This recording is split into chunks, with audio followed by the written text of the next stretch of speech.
You've probably met someone who just thinks differently. They don't talk the loudest, they don't try to impress anyone, but when they speak, something feels deeper, almost like they're seeing things you don't. And here's the strange part. People with extremely high IQs rarely look genius on the surface. They look normal, sometimes even quiet or misunderstood. But behind that calm exterior, their mind is constantly running. Not faster, just differently. Because high intelligence isn't about knowing more, it's about processing the world in a completely different way. And that shows up in their habits. The first thing you'll notice is they spend a lot of time alone, not because they're antisocial, but because their brain needs space. Too much noise, too many conversations, too much stimulation. It drains them fast. Solitude isn't loneliness for them. It's where their thinking becomes clear. Second, they question everything. They don't just accept ideas because they're popular. Even their own beliefs get challenged. This is called intellectual humility, the awareness that you might be wrong. And ironically, that's what makes them smarter over time.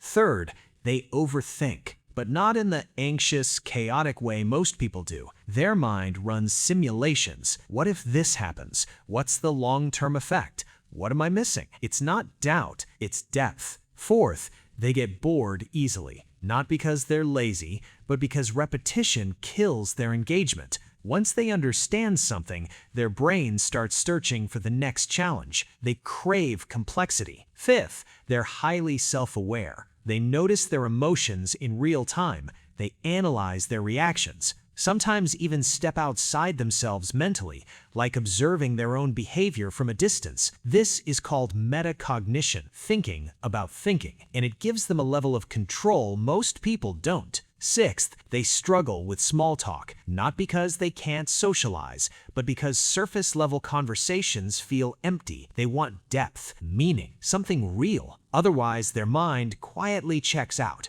And finally, they often feel misunderstood, because when you see patterns others don't, when you question things others accept, when your mind never really switches off, it can feel isolating. But here's the truth. That difference you sometimes hide is the same thing that makes you powerful. High IQ isn't about being better than others. It's about seeing more layers of reality and learning how to live with that without disconnecting from the world around you. Because intelligence alone doesn't create fulfillment. Understanding yourself does.